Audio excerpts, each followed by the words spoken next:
Rome began as a small village along the Tiber River in 8th century BC and grew into the center of one of the most powerful empires in history. Its art reflects this transformation, from humble beginnings to monumental ambition. Roman history is divided into two major periods: the Republic, during which Rome was governed by elected officials and a senate, and the Empire, which began when Octavian became Augustus and consolidated power under a single ruler. These political shifts profoundly shaped Roman art. At its height, the Roman Empire stretched from Britain to Egypt, encompassing vast and diverse populations. To manage this sprawling territory, Rome relied not just on military might, but on infrastructure, law, and visual messaging. Roman artists borrowed heavily from earlier cultures, especially the Greeks and Etruscans, but made everything bigger, more expansive, more technically impressive. Art and architecture was supersized to serve the needs of an immense and diverse populace. The Greeks, in particular, were a major influence, especially after the Roman conquest of Syracuse in 211 BCE. From this point on, Greek artists, ideals, and aesthetics flowed steadily into Roman culture, shaping everything from sculpture to architecture. Roman art wasn't purely aesthetic, however. It delivered a message. It served the state, family, and faith. It celebrated victories, honored ancestors, and reinforced hierarchies. In the Republican era, Roman values centered on tradition, civic duty, and ancestral pride. These ideals can be seen in the portraiture and architecture of the period. Republican portraiture adopted a style known as verism, an unflinching, sometimes harsh realism. An example can be seen in the head of an old man from Osimo. Here we can see this old man's deeply lined face, his sagging skin, his weary expression, which all signify age. The technical skill reflects a Greek influence, but the choice to emphasize the effects of old age and imperfection is uniquely Roman. Roman figurative sculpture replicated Greek sculpture in its command of physiology and anatomy, but differs in that classical Greek art was idealized. Republican Roman art is realistic. People looked like real people. Old men had wrinkles. If someone had big ears or a bald head, well, so did their statue. This is portraiture that captures every physical nuance and imperfection to preserve character, to capture the essence of its subject. This realism also reflects a strong influence from the Etruscans, a people from northern Italy who at one time ruled Rome but became subsumed under Roman rule after Rome's rise to power. This Etruscan influence will be evident in both Roman art and architecture. Many figurative sculptures were made as part of ancestral veneration, which was an intrinsic part of Roman religious belief. Busts of ancestors were displayed in the atrium of elite homes. During festivals, wax masks of deceased ancestors were displayed. These images also acted as a proof of ancestral lineage, legitimizing a family's role in public life. So in Roman art, this exact realism isn't a criticism of a person's defects, but a celebration of their personhood. Architecture from this period shows a similar fusion of Etruscan and Greek influence. The Temple of Portunus, for instance, blends these two forms. Portunus was a Roman god of harbors and ports, so this temple, fittingly located near the ancient Forum Boarium by the Tiber River in Rome, was dedicated to him. From the front, the temple resembles a Greek Ionic temple with its pediment and entablature, almost like a mini Parthenon or another Greek peripteral temple. But the Temple of Portunus is only pretending to be a Greek-style temple. A traditional Greek temple is surrounded by a colonnade, creating a walkway around the entirety of the structure in what is known as a peripteral plan. The Temple of Portunus, in actuality, is enclosed by two side walls and a back wall in the manner of an Etruscan temple. It has engaged columns embedded into those walls to make it look Greek, but structurally it's Etruscan all the way. Also, like Etruscan temples, it sits on a high podium with a single front entrance, features taken from Etruscan prototypes. It's a clear example of how Roman architects borrowed and transformed to suit their needs. It's an Etruscan structure with a Greek face.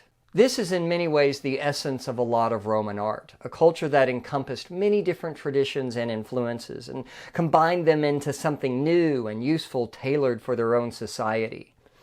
At their core, Romans were kind of grand pragmatists. They took what was useful, tossed away what they didn't need, and created something specific, useful, and relevant for their people. While public art broadcast imperial power and civic order, wall painting reveals something more intimate: the values, the fantasies, the daily rituals of private life. At Pompeii and Herculaneum, two small towns located near Rome, preserved homes show us what Roman interiors looked like. In 79 CE, the eruption of Mount Vesuvius buried both cities under volcanic ash and debris. While this was a horrific calamity for the people who lived there, it became a boon for archaeologists.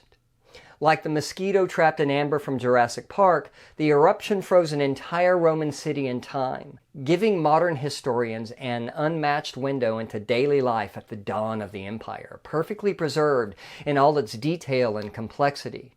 Through these preserved homes, we get a vivid look at how the upper classes of Rome lived and how they decorated. Frescoes were decorative and meant to impress visitors, reflect personal wealth and taste, and project cultural sophistication. Roman painters developed a series of decorative styles that evolved over time, now categorized into four styles, first introduced by 19th century German historian August Mau. The first style imitated expensive marble panels using painted plaster. This was a practical way to make houses look expensive with a much lower cost. Roman artists created faux finishes that replicated wood, marble, granite, and a variety of different textures and materials. It was about making modest materials look wealthy. The second style emerged in the 1st century BCE. It introduced illusionistic depth, painted columns, windows, gardens, and mythological scenes that extended the walls into imagined space.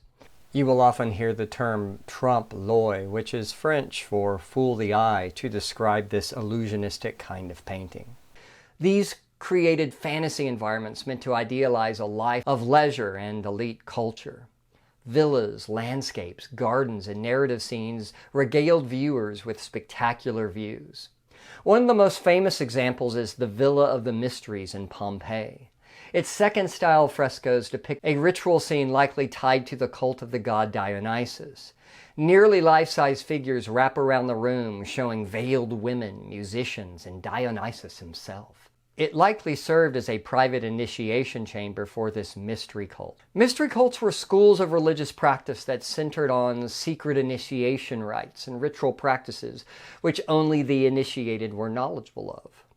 The third style turns away from illusion. This style is more decorative. The third style often consists of thin, delicate columns and abstract decorative patterns that frame small mythological or landscape vignettes set against flat monochrome backgrounds. While there are still figurative elements, like buildings or landscapes, they're tiny and secondary. They're kind of beside the point. The focus is instead on patterned borders and decorative panels and finely arranged design. It's meant to be elegant, express style and taste, not convey a narrative or tell a story. The fourth style is kind of a kitchen sink style, incorporating elements of the earlier three. It reintroduces the faux finishes of the first style, the illusionistic depth of the second style, and the decorative elements of the third, but within fragmented, sometimes chaotic compositions. The result is a kind of a theatrical hodgepodge, a collage, a busy mixture of architectural fantasies, still life, mythology, and ornamentation, all mixed together. Wall painting was a symbol of cultural identity, status, taste, and wealth.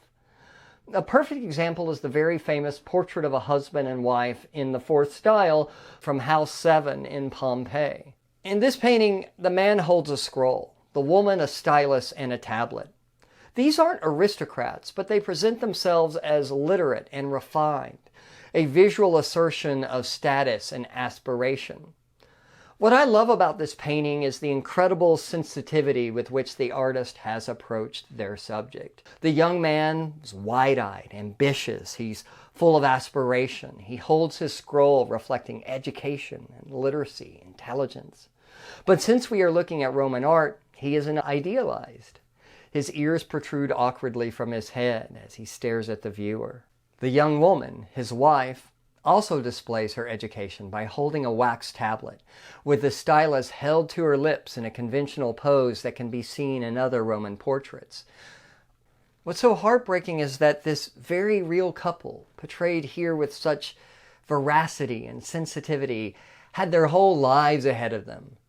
They had aspirations and dreams, ambitions, and all those likely ended on that fateful day in 79 CE when they were all buried under blankets of unforgiving ash. But this is the beauty of Roman portraiture, the normalcy, the humanity, the ability to not just see idealized heroes, but actual people who are flawed and hopeful and real. This was a society that valued its status as a republic, with a Senate representing the needs and desires of its populace. Like in ancient Greek art, the individual mattered, but not the ideal supermen of Rome's Hellenic neighbors, the Greeks, but the plebeian, the everyday person. The transition from republic to empire didn't happen overnight.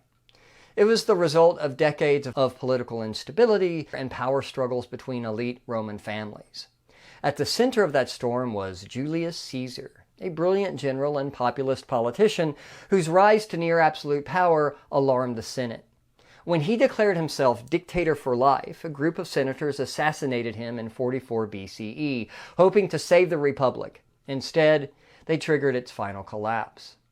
Caesar's adopted heir, Octavian, emerged victorious in the bloody aftermath. In 27 BCE, he took the title Augustus, becoming the first Roman emperor. With Augustus, Rome became an empire and art became a system of, imperial image making. The Augustus Suprema Porta shows the Emperor Augustus idealized and youthful, posed as a commanding general. His breastplate narrates a Roman diplomatic victory. Cupid at his feet and his bare feet both reference his divine ancestry through the goddess Venus. This theme of divine ordination and lineage is further illustrated on Augustus's breastplate, where we see a series of images commemorating Augustus's victory over the Parthians in 20 BCE. Surrounding him is a bevy of gods meant to symbolize divine support and approval. Notice how we're moving away from the verism of Republican-era art in this imperial portrait. Augustus looks more like the idealized athletes of ancient Greek sculpture, like the Doryphorus by Polykleitos, than the very real man that he was. And that's the point. This isn't a neutral likeness, this is political propaganda. The statue turns the emperor into an icon of youth, perfection, and divine authority, crafted to inspire loyalty, reverence, and trust in his leadership. The Ara Pacis Augusti, or Altar of Augustan Peace, reinforces that message. This monument, commissioned by the Senate to honor Augustus's return from a series of successful campaigns in Spain and Gaul, the monument isn't just about military success. It's about the stability, renewal, and prosperity that Augustus claimed to bring to Rome. One frieze shows the imperial family in a solemn procession, modeled after the Panathenaic frieze on the Parthenon, but updated for Roman values: family, piety, and dynastic succession. Another shows Aeneas, Augustus's mythic ancestor and founder of Rome, although recent scholars have argued that this is actually the Roman king Numa Pompilius. Either way, this imagery connects Augustus to Rome's legendary past, equating him to Rome's foundational ruler. As emperor, he wasn't just a political leader, but also the chief priest of Rome, responsible for maintaining the gods' favor. So in this image, we see this ancient figure, this precursor to Augustus, honoring the Penitates, the household gods, as a way of sort of reaffirming Augustus's religiosity and his adherence to religious tradition. Elsewhere, we see Telus, or Mother Earth, holding twin babies, an image that not only suggests fertility and renewal, but evokes Romulus and Remus, the legendary founders of Rome. Telus is surrounded by animals, plants, and personifications of the winds, representing abundance and the nurturing power of nature under Augustan rule, and also the expansiveness of the empire itself, literally spreading from the west to the east, as represented by the winds. There are even depictions of fruits and grains and flowers, symbols of food and the bounty that the Pax Romanae, the Roman peace, had brought. It's all part of a carefully constructed message. Rome is eternal. Augustus is the rightful ruler, and under him the world will thrive. As the Roman Empire expanded, new infrastructure had to be built to support Rome's massive urban population. Roads, aqueducts, public parks, forums, temples, and stadiums served this burgeoning empire.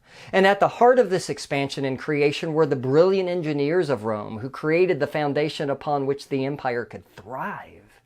Roman engineers utilized architectural devices like the arch, the barrel vault, and the dome to create these impressive structures.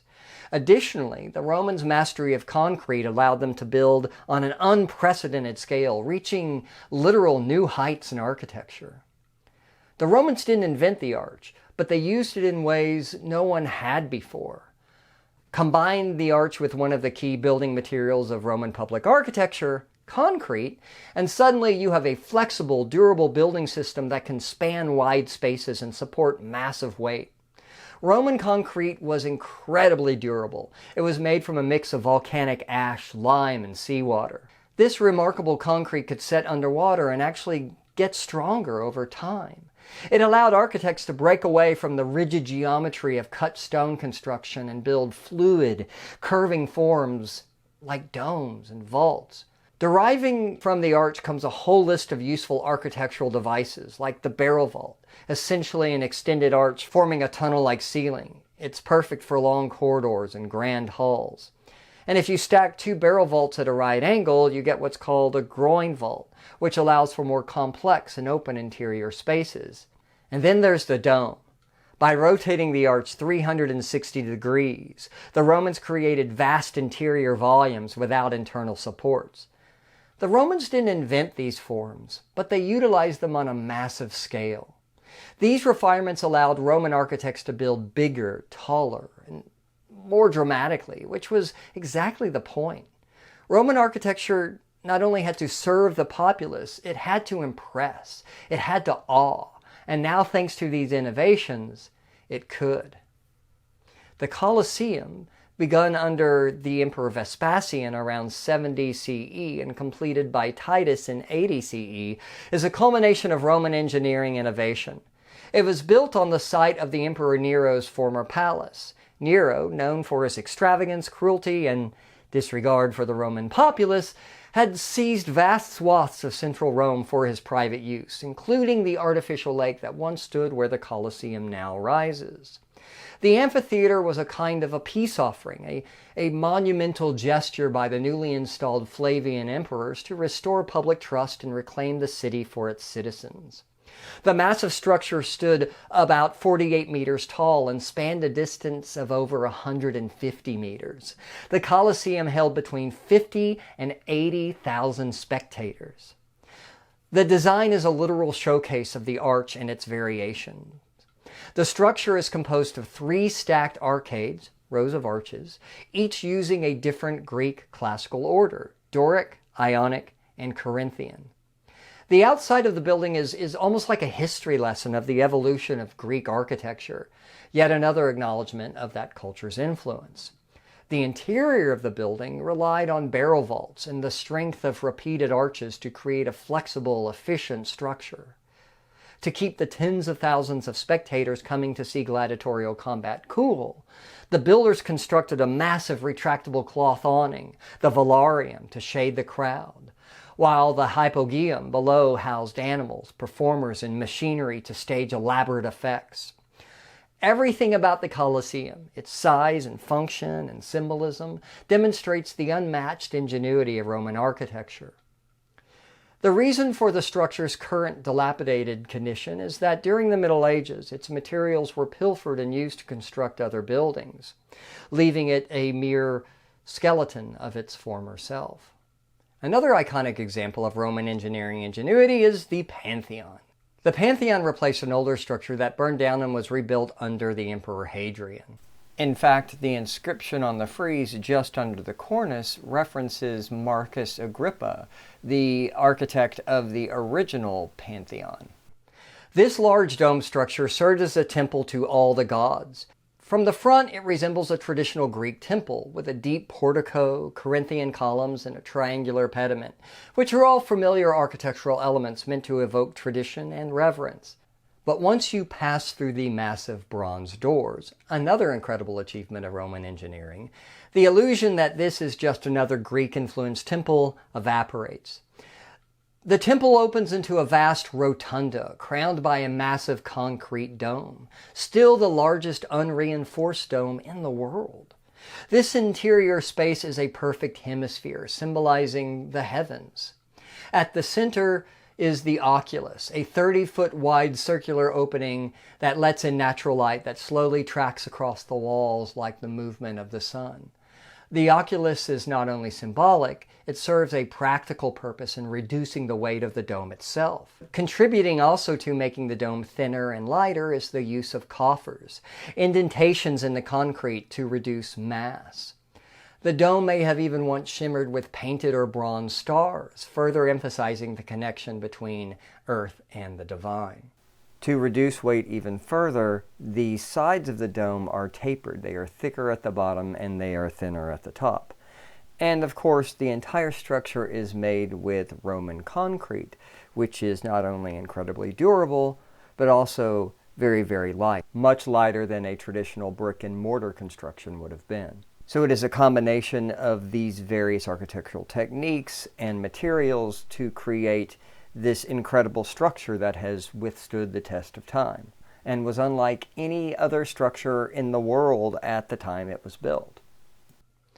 Over the centuries, many Roman buildings were dismantled or neglected, but it is a testament to the importance of this structure that it was preserved relatively unchanged for 2,000 years. By the late 2nd century, the empire faced growing instability. External threats, internal divisions, and economic strain shook the foundations of Roman power. Art responded to this uncertainty with a new visual language. Marcus Aurelius, who ruled from 161 to 180 CE, was both Roman emperor and Stoic philosopher.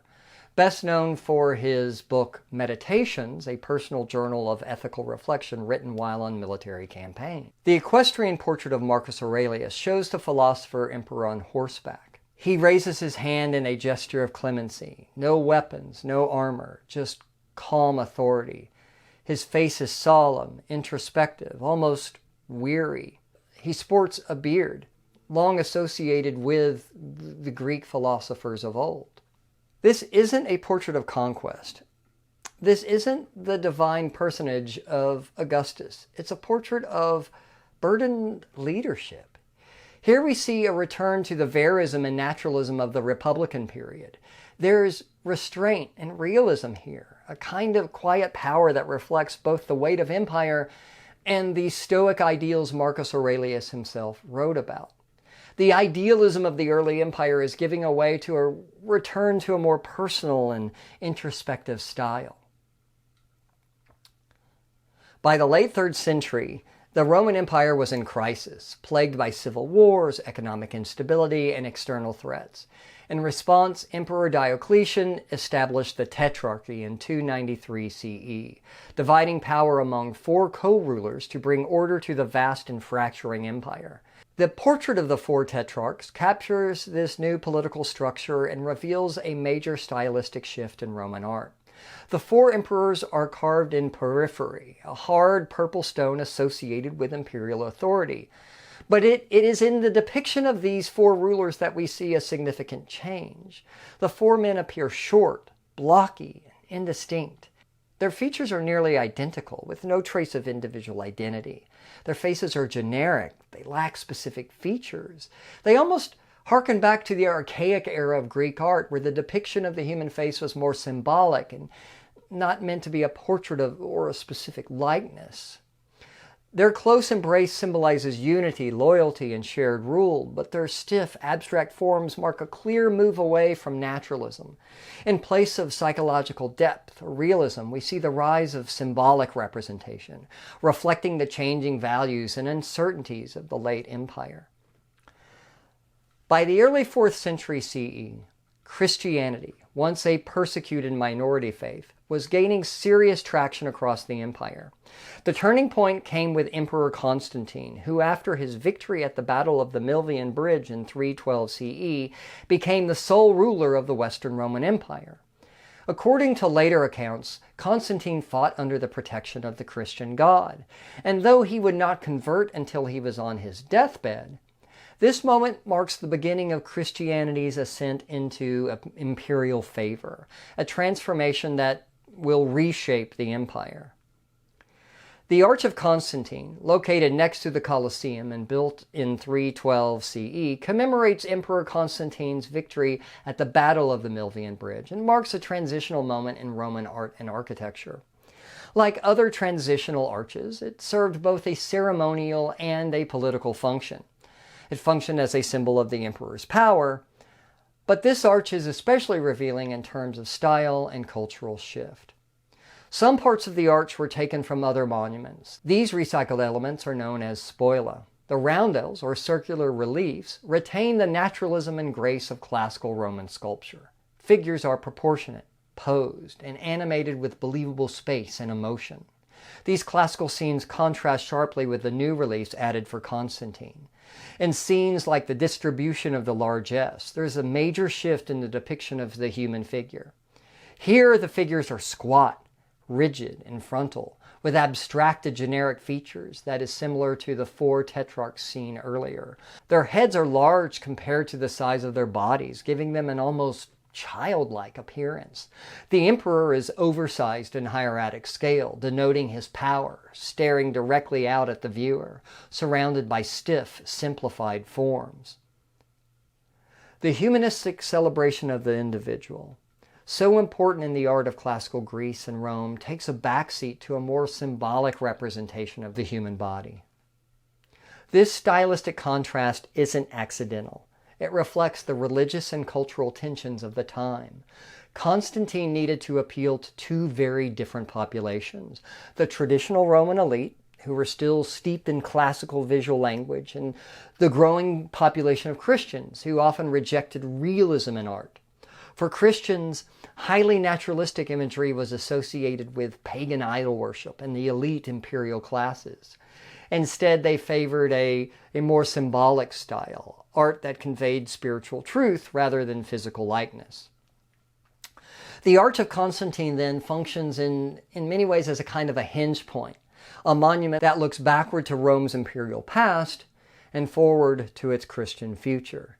It marks not only a military victory, but the beginning of Christianity's legitimization and rise to political power within the empire. From republican verism to imperial spectacle, from ancestral memory to abstract authority, Roman art evolved to meet the needs of empire. Its architectural language, the arch, the vault, the dome, became the foundation of Western architecture.